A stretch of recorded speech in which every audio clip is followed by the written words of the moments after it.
there, good evening, welcome back to Celtic World Order podcast. As always, I'm Steve O'Matt, and as you can see today, I'm joined by an absolute legend, the wisest man in all of Celtic podcasts. It's the Punk Duck Warlord, Mr. Liam Greenlaw himself. We've been away for a wee while because, as we said, it's pre-season and there's not often too much to speak about. So rather than coming on here and trying to fabricate points to talk about, we'll let it simmer a wee bit and hopefully stuff comes together and we can bring it all together and talk about it. And that's what we're going to do here. And what a better man to have than Liam to do it with me. Mate, how you been since the last time you were on with Terry and we had a wee chat? Aye, that was good. Good. Been on with Phil a couple of times. We've got the new thing going, the boys on the bus. Yeah. And that seems to go on. We've got 2 in the can already. And we're trying to get some of our subscribers up for that. So, nice to do cross-platform stuff with you as well. And we've been friends a long time, Steve. So, cheers, Celtic World Order the day. Always a pleasure. When you're stuck out here, you're just dying for somebody to talk Celtic with. You know, saw a guy on the seawall the other day, and he was wearing a Celtic hat, and hey, how you doing, mate? Hail, and he was Mexican, and I was like, we're Mexico City, and I got, right, okay, well, do you know nothing about Celtic? Want to talk? No having it. No having it. Well, there's plenty of talk to be in here. It's always a pleasure, mate. It's never a chore, and as we say, it's been a wee bit quiet.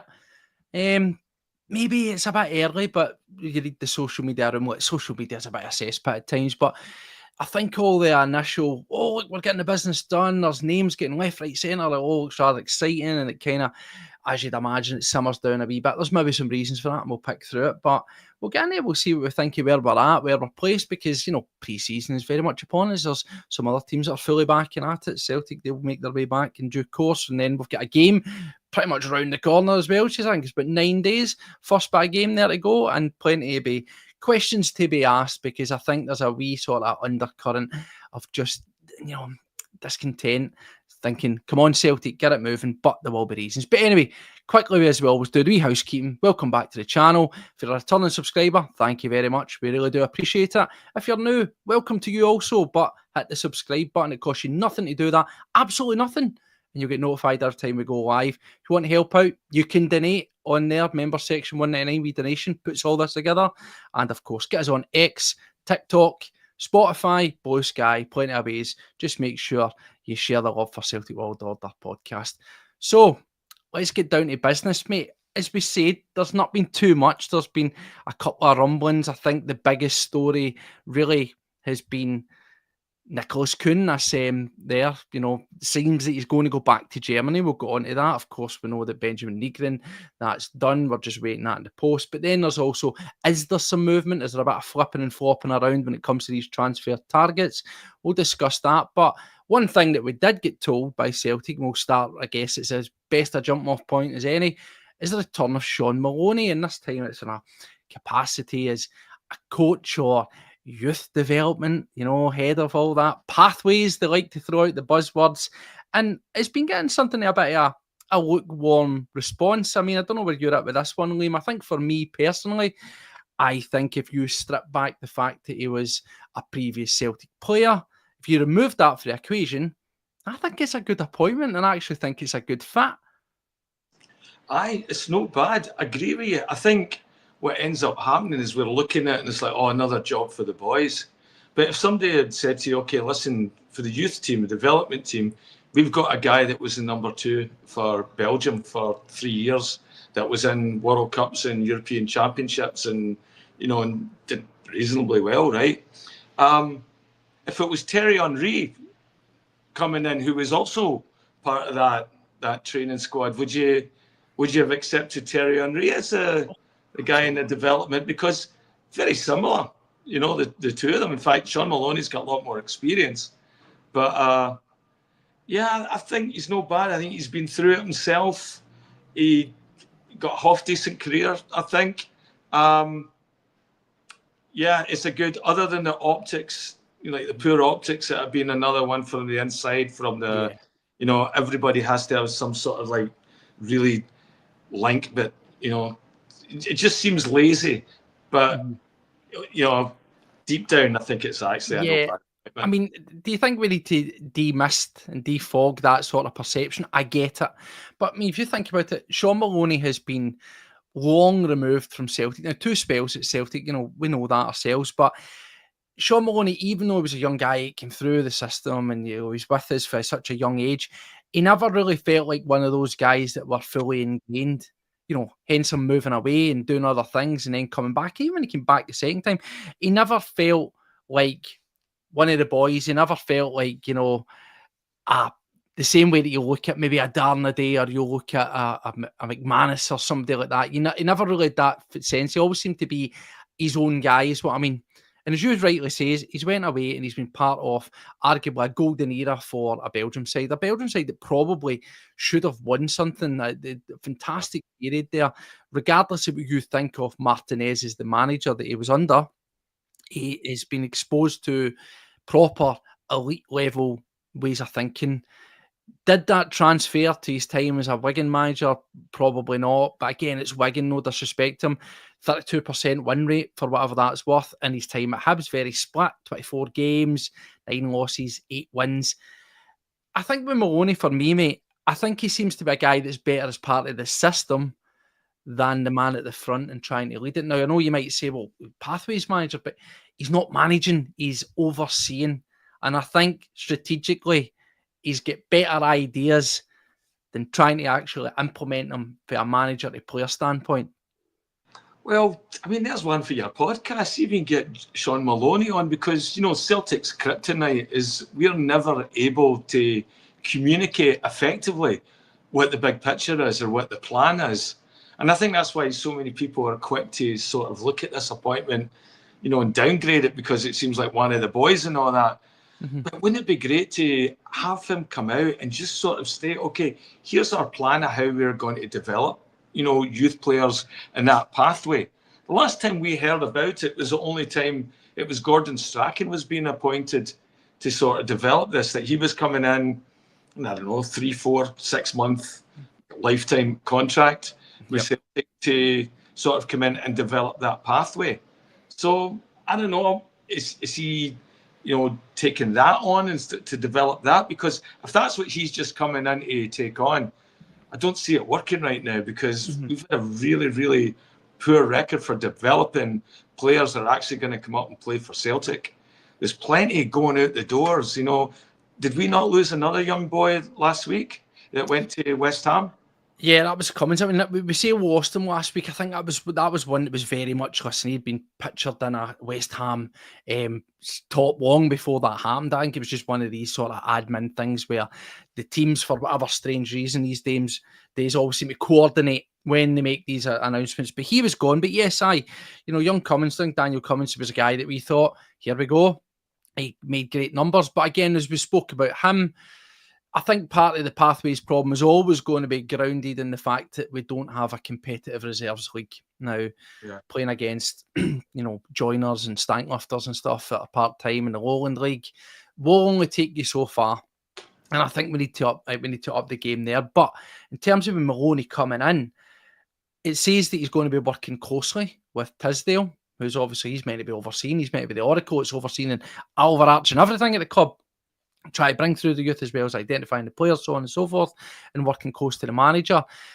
I think for me, looking at Shaun Maloney, I always think, and I know that pundits, and you'll say, pundits, what do they know?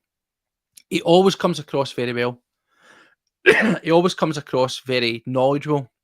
And I think that the upbringing in football, he's been at some fantastic clubs. And then obviously he's managerial experience, but particularly with the Belgium setup, he's been exposed to some great ideas, elite level ways of thinking. And I think that when you look at his managerial career, no disrespect, but Hibs and Wigan, it's harder to implement that elite mindset and way of thinking at these clubs, because you will still have limited resources. You'll have a limited talent pool. And I think it then comes back to how much can you do with what you've got. And I think there was maybe a bit of the John Collinses about him, where he's coming in with this ultra high expectation mindset, work great, and a bit of the, why can't you do this with what he's got? Celtic are a different proposition. Obviously, we're a bigger club and we like to think that we'll be class leading. An elite club, all these words.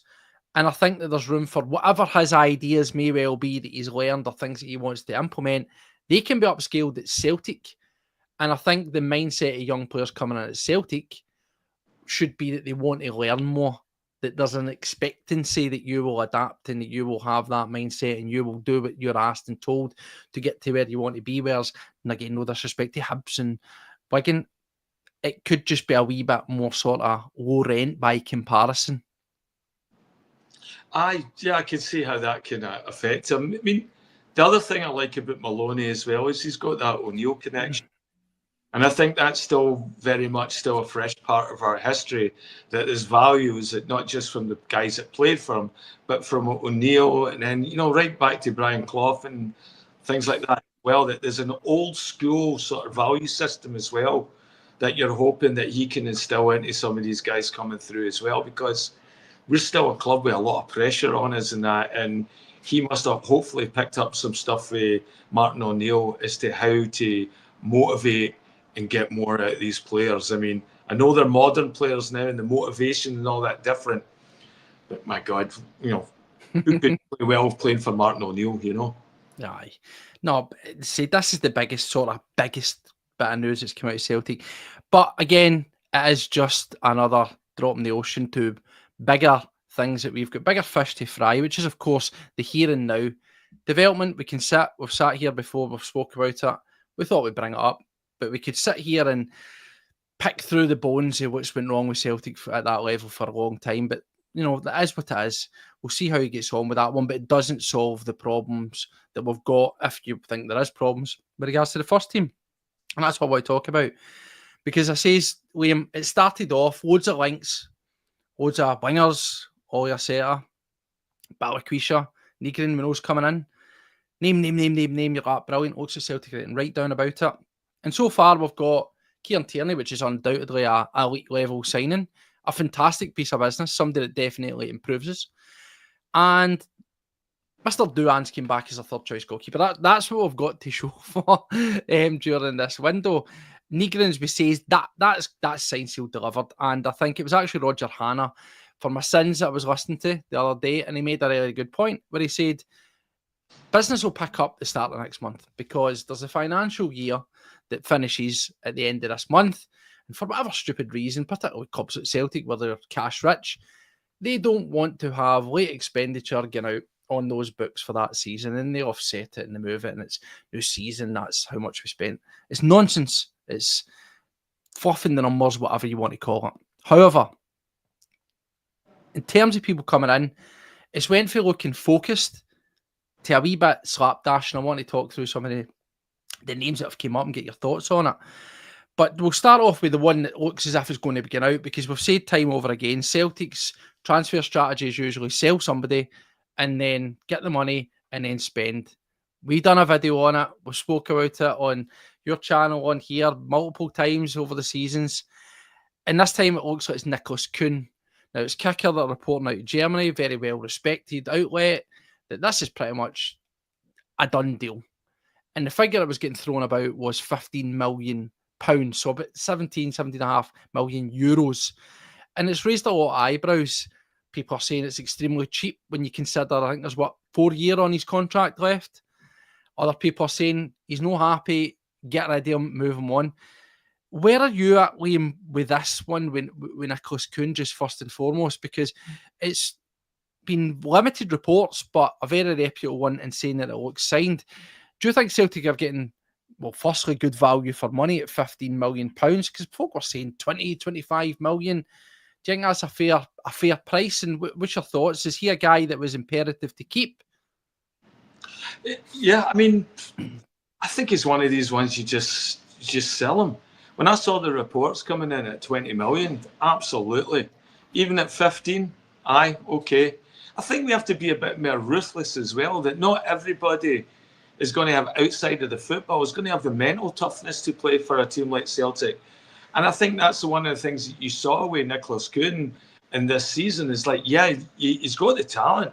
He's got everything there to succeed. But somehow there's a mental switch. And, and it sounds petty, but it seemed to click in as soon as Jota came back. As soon as it's almost like a jealous type thing. you could frame it that way. But it just seemed to be really, he got dropped for that Saturday afternoon and Jota came in. And everybody was just so pumped about Jota coming, scoring the goal and that. And then, I know, his mental toughness just sort of took a U-turn. Yeah, I'd like to. Yeah, I think we should be more ruthless, especially with foreign talent like that as well.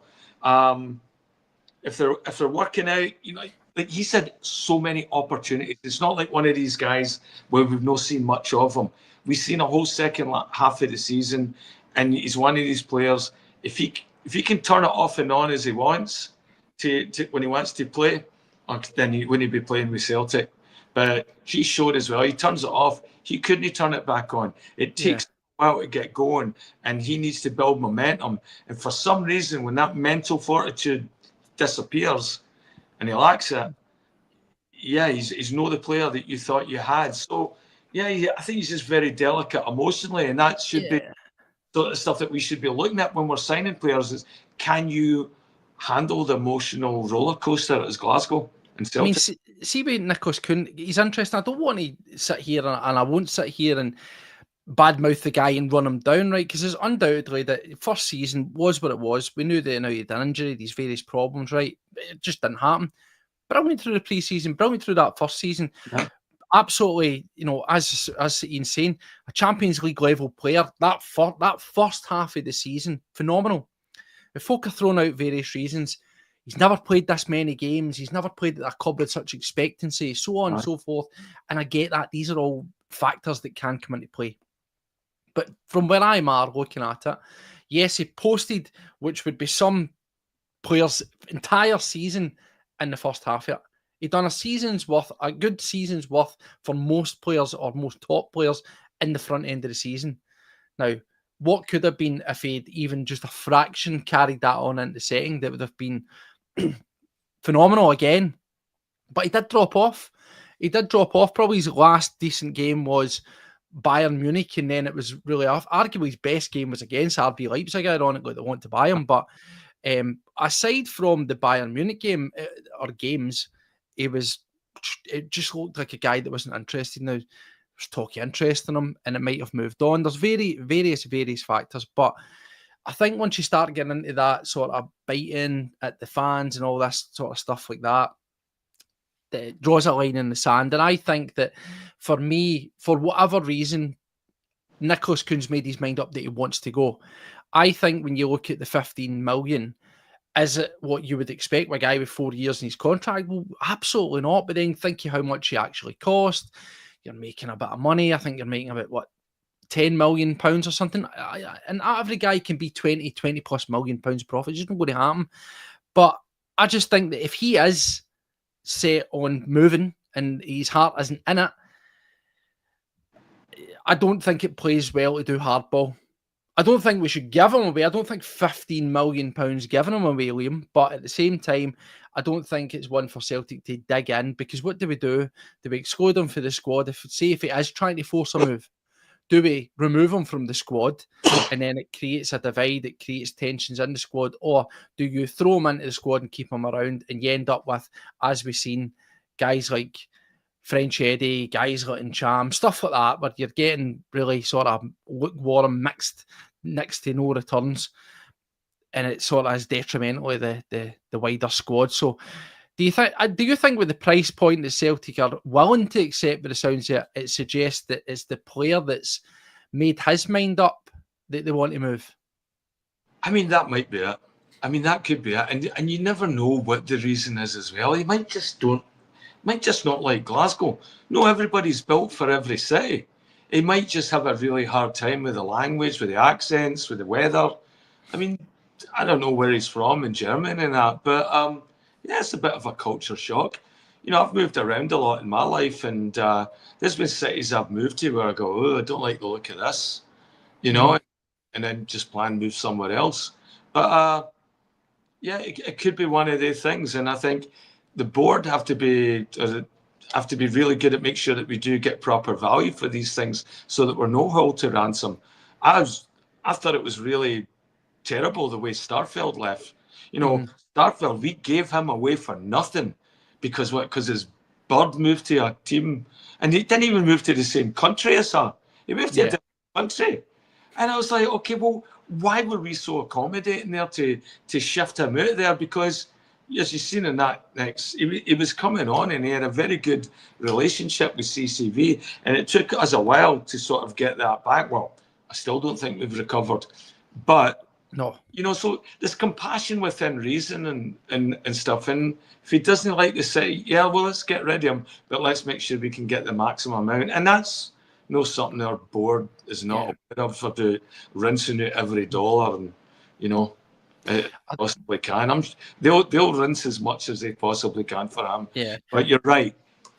We've got to get the door. If his mind's made up, he's got to get out, and we've got to get proper value for him. There was a phrase that I heard about him the other day that I really liked, which was that he has an incredibly high ceiling potential, but a very low floor. Now, again, we know that by definition, wingers in particular, they are some of the most inconsistent players that will ever take to a field. And it is harsh to say that he's got a low floor because of people will always find reasons. But as I said, fantastic first half of the season. But then his lows were low, and his highs were extremely high. There was no middle ground. That was the frustrating part with Nicholas Kuhn for that sort of second half of the season for me, was there was no, it was either a 9 on 10 or it was a 2 or a 3. There was nothing, there was no sort of goes about his job, just wasn't happening for him type of days. It was either I'm on it or I'm no interested. And people again will make excuses, but those large games where he was on the pitch for a long period of time and doing nothing, it's nothing to do with players doubling up on you or doing this or doing that. Good players, determined players that are in it, they've got the mindset and they're in it to win it, and they're there and they want to be there, will always find a way to try and influence the game. Nicholas Kuhn, for me, lost that wee bit of edge. So for me, in terms of £15 million, if that's what's going, that suggests to me that's a player that's made his mind up, and that's the bare minimum that Celtic have been willing to accept for him. Now, all these other chats, the other teams that were meant to be interested in him have not came around. It looks as if it's RB Leipzig or bust.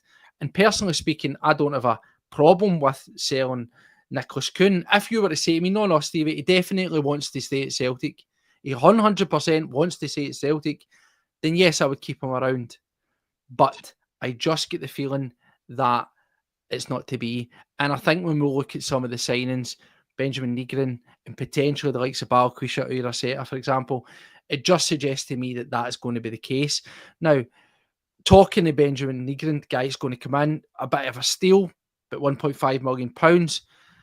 Is that done, Steve? Yeah, is that done? So all the reports were saying that it is signed, it's done, and it's been agreed, you name it.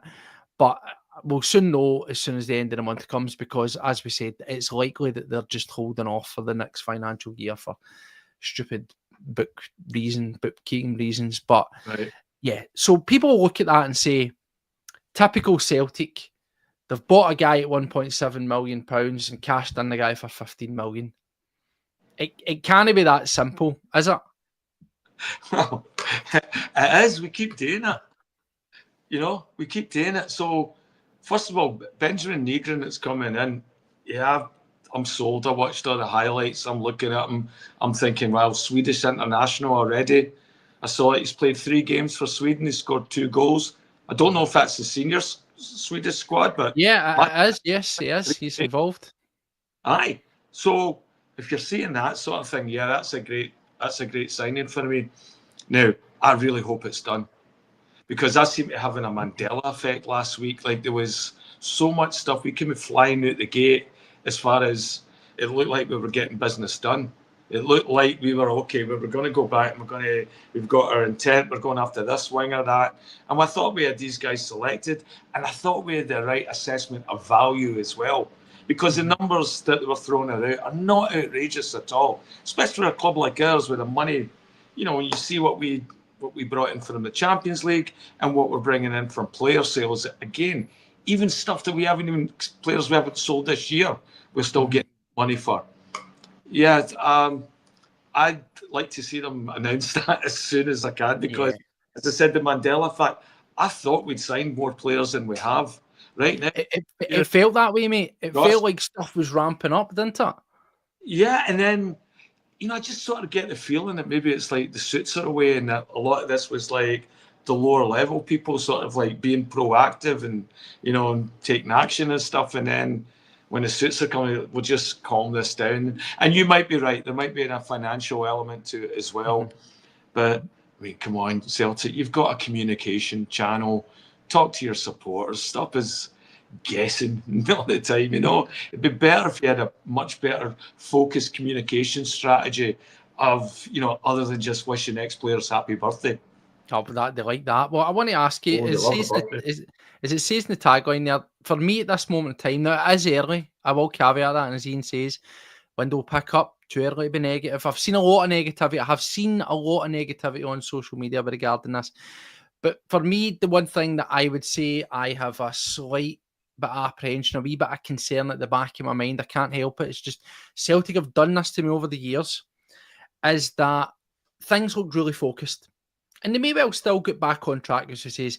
Nigrin, Balikwisha, Uriaseta, a couple of holding midfielders. Tiknaz was one of the main ones that was named there. And we're going to look for a striker, so on and so forth.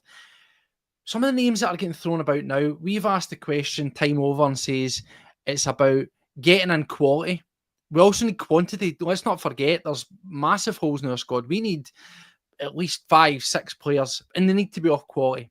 And some of the names that are getting thrown out, this is what it concerns me, where I says, what does Celtic want? What do they actually want from this? And what do we need? Well, we need quality. Guys like Imamura, the young left back, who was getting mentioned. To me, I don't know what your thoughts on him were. He looked very Kobayashi-esque, but one that has really thrown me is this Shin Yamada situation. And we've not spoken about in the channel yet, and I want to get your thoughts on him. I had a wee look at him. 137 games, 37 goals and 9 assists, right? Kawasaki Frontale, who are one of the average clubs, you want to call them that, like they're Hibs or a Dundee United of the Japanese league, currently 5th in the league, finished 8th last season. That's a guy that is well interesting, 25 years of age, so no young guy. I don't think that those records particularly blow me away.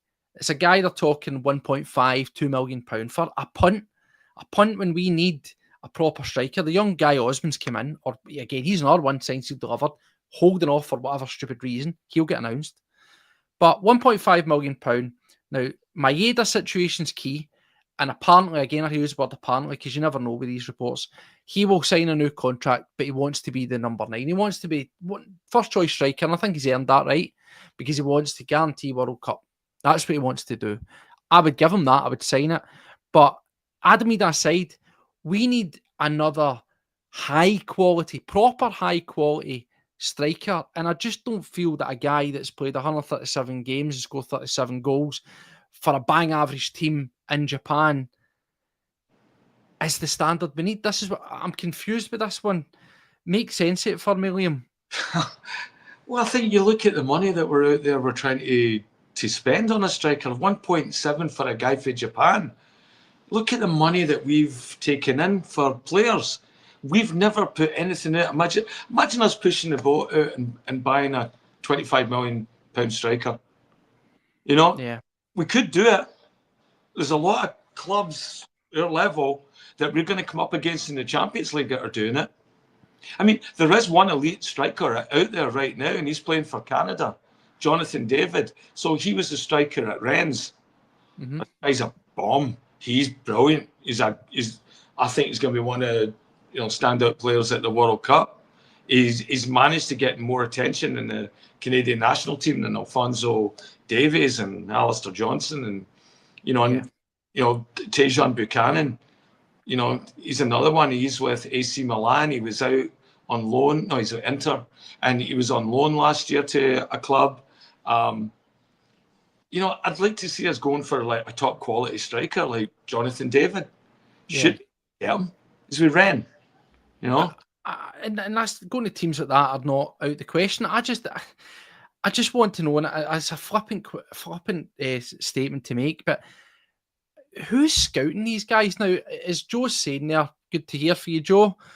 Hey, Joe. You know, when you look at guys like Katati, right, they probably came to us with similar stats, albeit he's a midfielder. Now, I did have a look at it. When Maeda came to us, he had 55 goals and 186, so arguably, worse. He was player of the year when he came to us. And well, he did have that, of course. Yeah. And Kyogo had 65 goals and 175, so maybe I'm underplaying the strike rate. I get that. But I'm just saying, when we're crying out for, as you're saying, proven quality, something really tangible where you can go, yep, I can get behind that. It does just feel like we're cheating out, and I hate throwing that out there. It just feels cheap. It feels second rate. A guy's 25, playing in Japan, and he scored 4 goals in 19 this season. I mean, come on. Yeah, I know. We've got to do better than that, and that's why they lose they lose the fan support at times, where people are just like ready to crucify this board because they keep doing things that just seem so lethargic and against momentum and moving forward.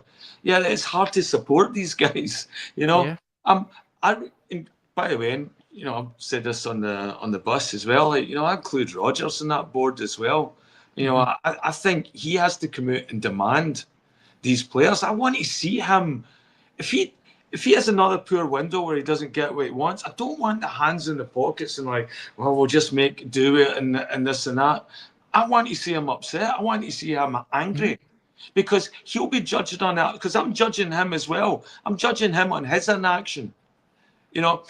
I had the anorak on last week, and I ended up, through a portal, found a Japanese interview with Daisen Maeda, and the jux of it was he wants to play. He wants to be centre forward. He wants to go back to Celtic and play as the number one centre forward.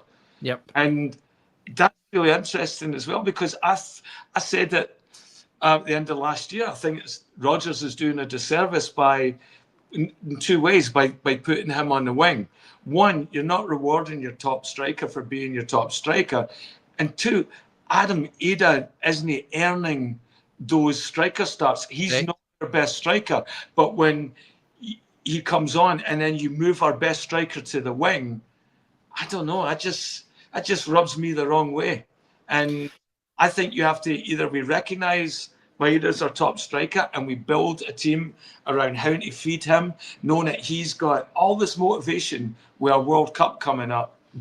I know that's what I want to see change and movement this year, that the players coming in the players are there to sort of like, okay, first of all, is this part of Rodgers' system? Is it the same system? Because that system let us down last year. That everybody's games dropped off when we went back to the horseshoe at the end of the season. Maybe that's part of Kuhn as well. We didn't have the drive, we didn't have the intensity, we weren't getting the ball forward through the middle of the park. We were passing it around and then looking to get it, somehow from the inverted fullback sort of role. No, I fully agree with what you're saying. And see with the Maeda situation, I do think that that's the choice that I want. I think that he can only kick on and get better. And I would deploy him. He's earned that to be the main striker. And I think that is undoubtedly his best, his position. He's good when you adapt him on the wing, but when we did revert him back, it wasn't the same. He's now just found his role, and that's where he needs to be. However, the question would be then is, see, because Maeda's been so good, that was always a concern, wasn't it? Like, that we just go, we don't need a striker, because look, we've already got the elite level striker that's got the energy, he's now got the composure, he's got the finish, he's got the numbers. Why are we going out and spending money? Because our second choice striker costs £9 million, because that's the way they're looking at it now. And that's the thing that's concerning me. I'm all for, like, I was championing the boy Osmond. I think that as a fourth choice striker, fantastic, yeah. Good, bring him in. Shin Yamada, that I want him to be my second striker. Honestly, no. See why buy him, but go and get somebody else as well. And on that somebody else as well, I'll chuck it at you because it's reared its head again, is Miovski. We've used the term lazy.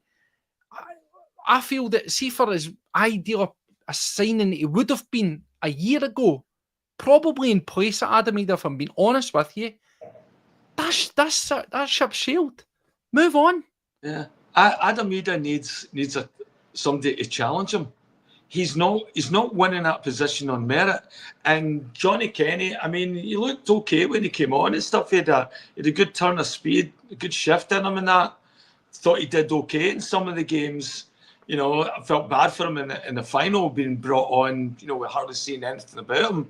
Yeah. But my God, it just bothers me. Again, you said it. It's lazy. It's lazy that we're not making these guys compete harder for a job. Adam Ida just has to turn up, and he's getting instantly the second choice striker. Instantly. Yeah. And so, I mean, look at O right now. Had basically a very good season with that team in Belgium, and they're looking to sell him on. Did you see that this week? I did actually, yes. 11 million or something that was an offer in for O. Didn't really see a lot of O, I think. Not as much as we've seen Ida. I think looking at it is hard to tell. Some players just don't. We've said this. Sometimes it doesn't work.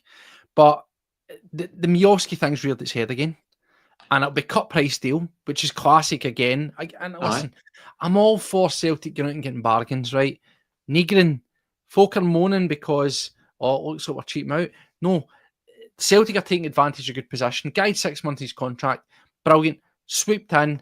Go and secure him nice and early. They pay whatever the asking fee is. Great bit of business. Then look at Osmond, developmental fee. Great bit of business. I'm all right with that. I am all right with going out and looking and finding deals. Miovski, cut price deal. I think they're talking about £3.5 million for him. Yes, fantastic. Good bit of deal. And I know he's playing Girona. I know he's playing at a higher level. He scored 4 goals in 22 games. I mean, come on. Seriously. Yeah. I mean, he gets a lot of... He did it for a season in Scotland, right? And there's been loads of players. There was remember that boy at Motherwell that did it for a while. Was it Teo or something like that? And, the other one at Motherwell, he ended up at Kilmarnock. Yes, Van Veen, Kevin Van Veen. Van Veen, yeah. So, yes. He had a very hot streak, A lot of them come into Motherwell and have hot streaks and then go back down south and don't do much and then show up back in Scotland again. I think with Miovski, can he do it? Can he do it in Europe? My biggest concern is bringing on when you need to bring on an extra striker. When we're looking for points in these qualifiers, that's where you'd want somebody to come in with a bit of experience. To somebody to chase Ida. Everybody slags off Gerrard and all that, but I thought he won a watch when he brought in Jermaine Defoe. I thought, Jermaine Defoe, he's bringing him in. Christ hell, he's wrapped it up. He done well in Scotland, Jermaine Defoe. And I think he also gave that Rangers team that was, full of cast unknowns and all that, a bit of, an avatar up front of somebody to look up to and, in the dressing room that, can score goals. It would be good if you could bring in somebody like that. I mean, Jamie Vardy comes to mind, but Christ, I think he's... Again, this is where we find ourselves. You almost contradict yourself because we talk about what's lazy, we talk about what's predictable. I said it before. See, if you offered me Jamie Vardy for a season, I would take it. Just because, is it lazy? Because is, but look at even what he done last season in the Premier League. His record with a very bang average to poor, not the Leicester team that he had played for that were properly a good side. He was playing with an average Leicester side and was still running about like a young guy, putting in great shifts, man of match performances. He's a guy who I just think's one of these evergreen guys. I think you'd get a right good season out of him. It's a stopgap. It's lazy, but I would probably rather that than a Shin Yamada. I just would. And again, as it's contradictory, I get that, but I'm underwhelmed now. The Christegarden thing, I think you can forget that. That's in the bin. I'm not saying he's the gold standard, but you go from looking at someone, chasing someone, pursuing someone for the best bit of 2 seasons, real tangible interest, tracking this guy, and now you're just forking off. Shin Yamada, never heard of you. Him, please. Miovski, let's revisit Miovski again, or he's going to be coming up for nothing. Or the other one that comes out, Evan Ferguson. So that one, it's just, was interesting for me. I liked the idea of Evan Ferguson, but I don't know where that's going to go. Yeah, I think we'll take one look at the money for somebody like that and just sit it. It's a season long loan at best, which again in Aye. itself is a stopgap. It is a stopgap. My problem, I think we've got to balance the books is see if you bring in Evan Ferguson just for talking sake on a loan, he's going to want to play. No, you've got to earn the right to play, but he's going to want to play. And probably as well, his parent club will be breathing down your neck to say, why is this guy not getting game time? And you'll also have the coach upstairs saying, because he'll be on a heavy wedge, why is that guy not playing? Yeah. I mean, one of the things that I'd like to see us go after is like, let's find the outfield equivalent of a Joe Hart or a Kasper Schmeichel. Let's find a player out there right now that can take charge of our midfield. Because, I love Callum, but he goes missing. He goes a lot of the time. And it's just nobody you can bring on. But I'd like to see an experienced battler, somebody that's been through a few European campaigns, that's got to the latter stages, that's played maybe 6, 7, 8 seasons in Europe. Well, that'll be a guy maybe in his early 30s and that. That's a good segue there, actually. What? That's a good segue, what you've just said, because look, we can go around and we're just venting a wee bit and we're spitballing because it is beginning a bit frustrating, but the midfield was always something that was there. We've seen all the names we're linked to. Tiknaz, all went quiet. Who knows, right? Amongst others. But the name that keeps on popping up is Andy Irvine for West Ham. Now, you might remember Andy Irvine because he used to play for Hearts. Aye. He used to play for Hearts, played at Falkirk. He had a wee pit stop over in Germany, and of course, he ended up at West Ham. Central midfielder, quite a robust midfielder. Would I say he's unbelievably amazing? No, I wouldn't, but he's still a guy that has been playing in the Premier League. It was obviously Moyes that brought him in, quite brought him back there, and even last season. Still 10 appearances for West Ham for what that's worth last season. Playing at a good level, and new manager Potter's decided it's not for him. And he's a guy with Premier League experience, take you what you make his actual Premier League standard. But he's a guy who has been round the block, 25, I believe, decent bit of experience around him, and you could be getting him for a decent price. And again, Scottish as well, so he's going to know the score, isn't he?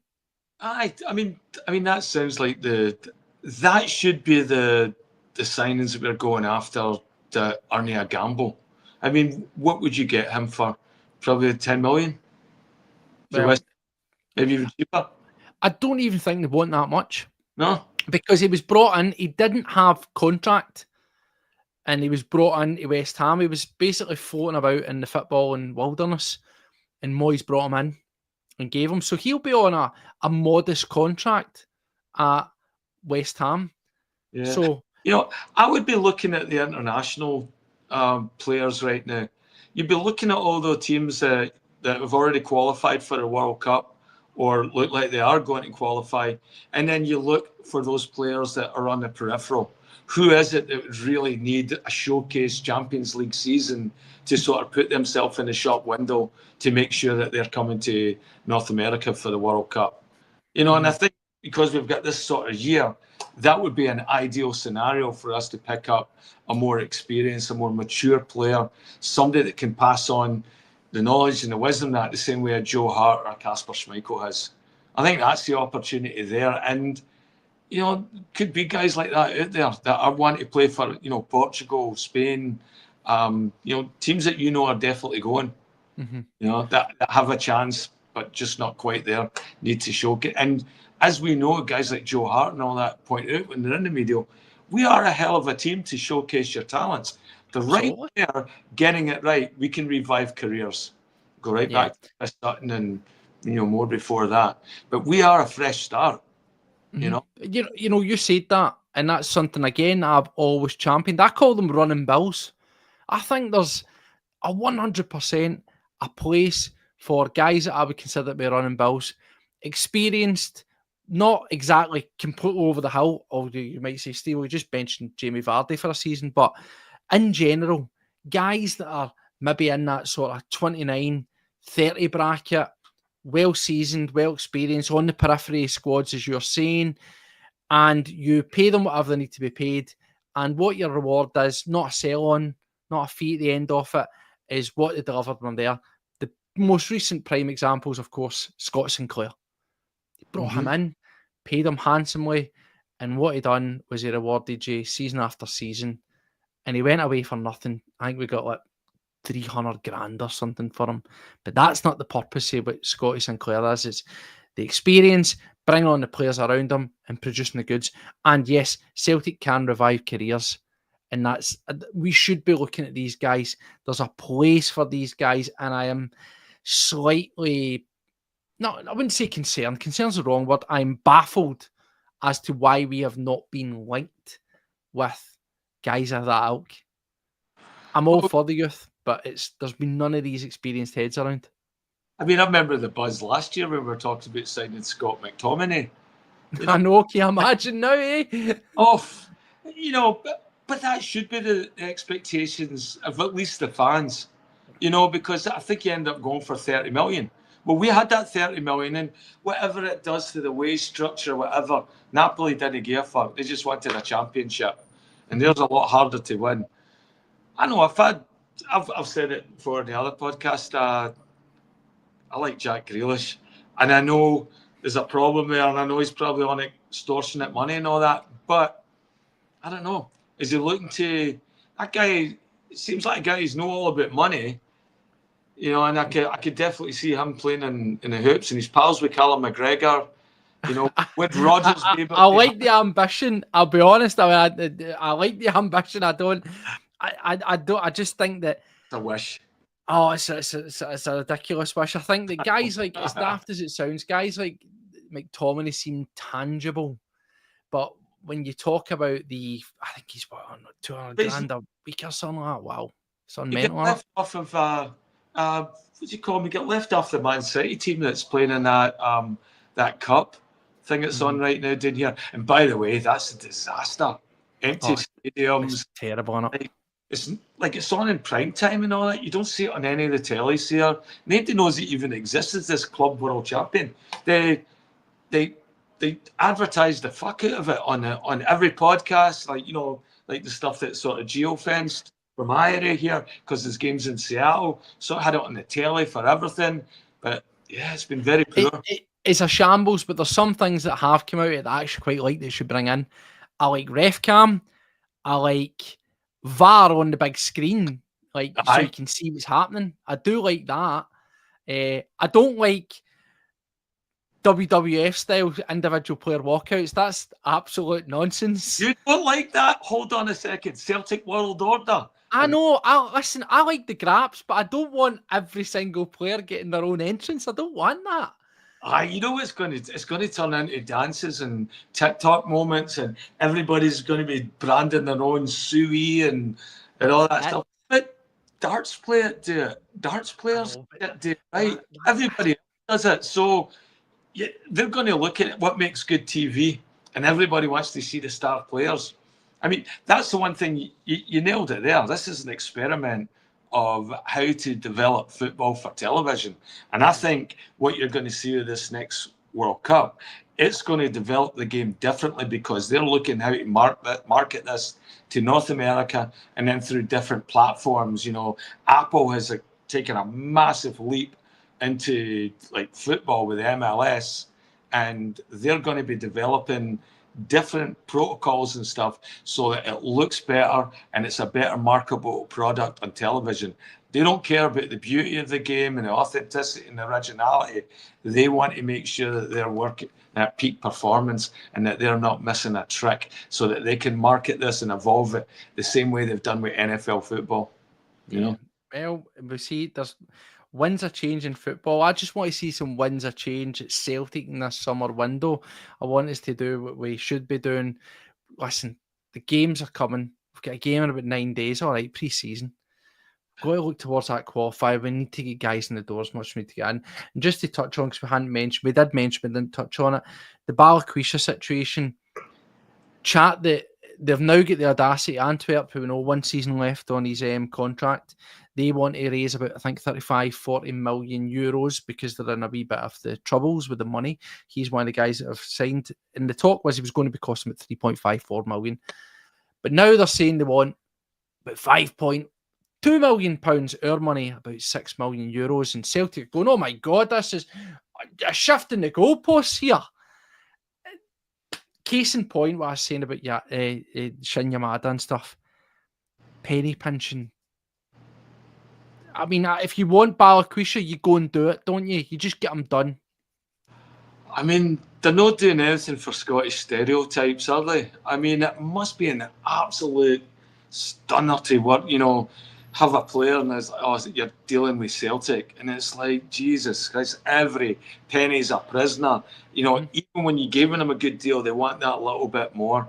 I mean, Donald Trump should put his art of the deal away and get Peter Lowell's because he'll turn everybody around, I mean, what I don't get with the Balikwisha thing is that ramped up, talks were initiated, player was discussing personal terms, was wanting it. And I get it. People are maybe saying, well, usually the club that are in a position of weakness, you've got this guy who's had a checkered injury history.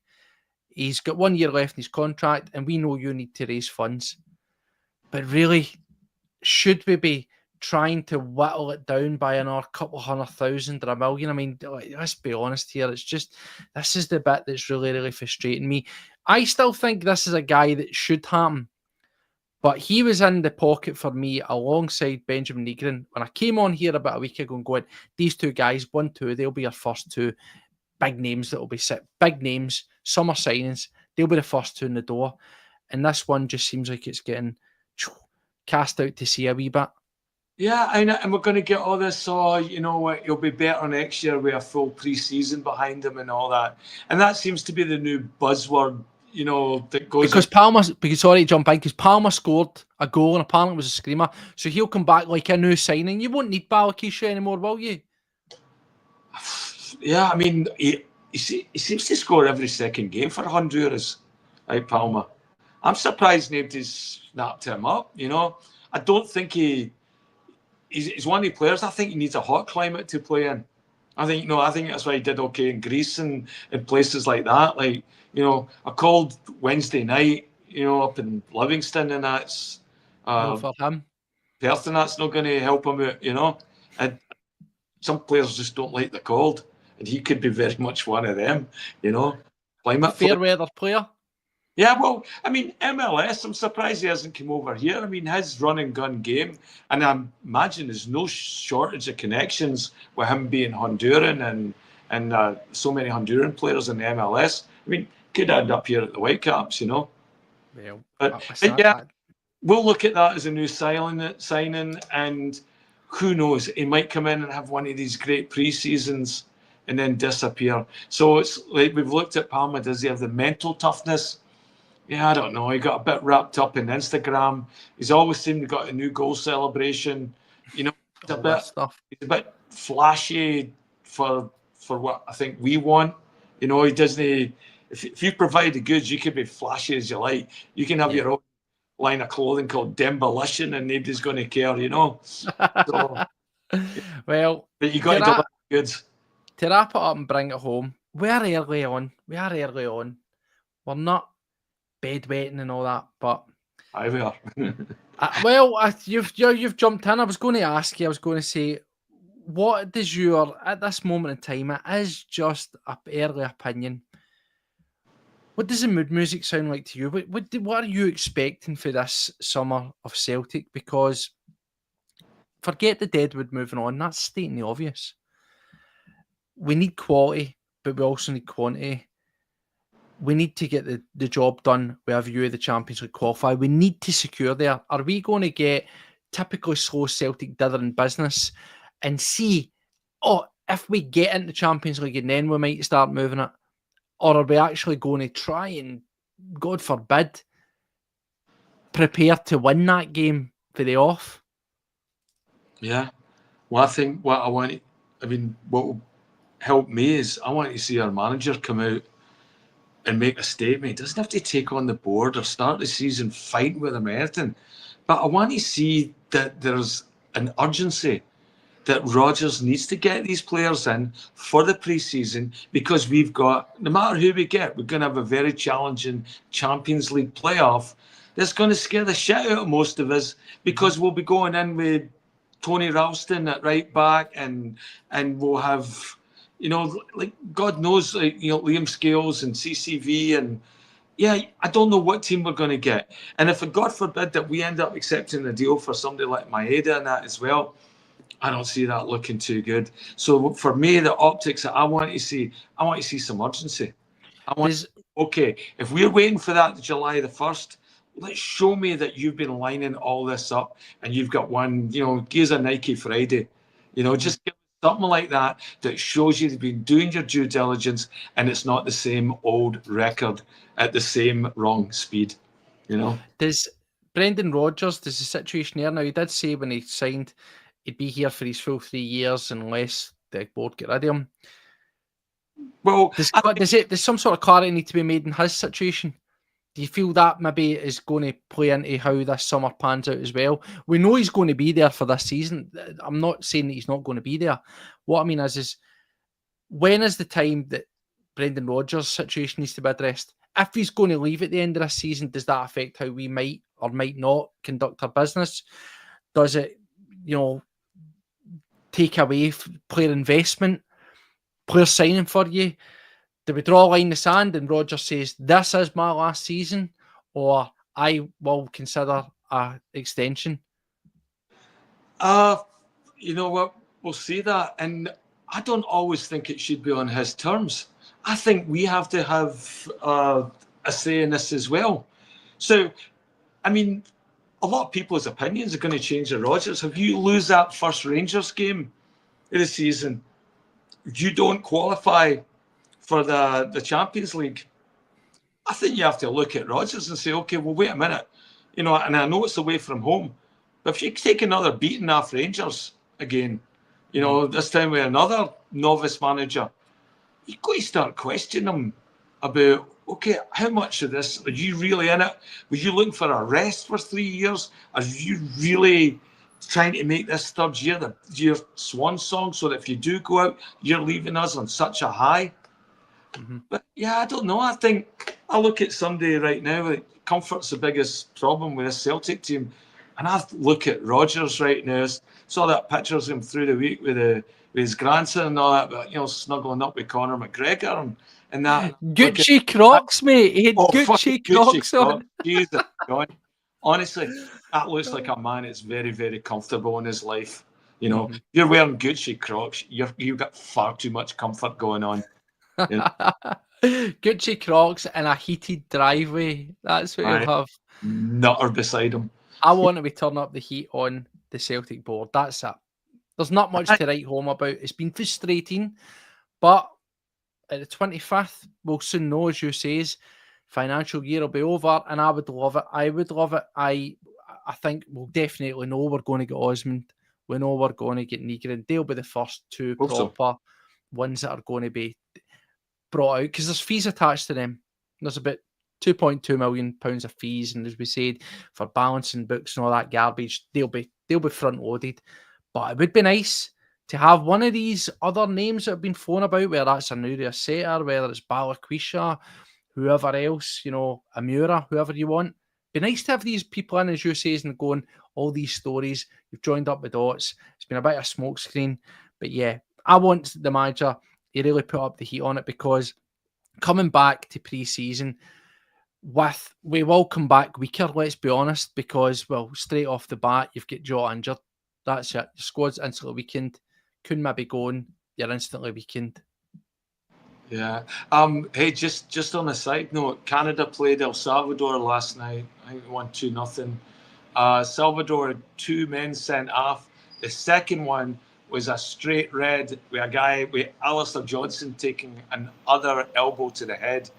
He's had quite a few head knocks here. The reason I bring that up is because that's massive in hockey, concussions and stuff like that. And he's at that point now where he's had so many head knocks now in the last 2 years that they're probably going to have to watch him as far as that, because he had some time off from us when he got hit in the head, and that was a pretty vicious elbow he got last night. Yeah, again, and this is just maybe adding up to issues, because if he's going to be coming back, you're going to have to nurse that. Aye. And no disrespect to Tory Ralston, but that is the backup. It would be nice to have somebody else in there. But listen, we have rambled on for a wee bit longer than we maybe would have planned, but it's always a pleasure. Thanks for taking your time out your day, Liam, to come and join us. I always enjoy talking to you, mate. Always a pleasure, Steve-O. I love it. It's like having you on, it's like slapping into a old pair of jeans. It just feels right. You know what I mean? It's good. It's good. I like that. But you will be back, am I right, on the new channel? You're kind of the right hand man, and you know, the boys on the bus. You're kind of No. Phil's Robin. He has Batman, aren't you? No, nowhere near that yet. It's loads of guys do much more than me on that, and it's just that the Friday feeling was an easy one for us to just come and set up. And we started the first one just as a trial and error to see if we could import everything and and just do that to set up the new channel. But it's going to really take off when Terry and Mark and Mick and Pam and Riggs and Connor and all that get involved. Nice one. You are on Friday, yes, just for Yes. confirmation for everybody. Yes, so Big Liam will be on. Are you allowed to you get a spoiler? Is it going to be a themed one, or is it going to be a general chit chat? I don't know. We'll figure that out tomorrow, me and Phil. Figure that one out tomorrow. Well, go and check it out. Always good chat with Phil and, of course, with Liam. Remember we used to occasionally do the Fridays? That was good laugh, wasn't it? Aye. That was a good... We used to sit and do it. More of that chat. Look forward to it. Go and check them out. Boys in the Bus. Some podcasting good guys on there. And that is that. Exactly. Yes, 420 does. Liam has his finger in many pies. He's a man of the world. And he's a man of the podcasting world as well. Well, anyway... Thanks, mate. I will let you get back to whatever the rest of your day holds. Thanks for joining us as a season. Hopefully, just hopefully, the next time you come on, we'll have actual stuff, signings, proper signings to talk about. That would be beautiful. Love that. Good. All right, mate. One can only hope. Well, anyway, take care of yourselves. Until the next time, as always, we'll see you later and hail, hail. Bye-bye now.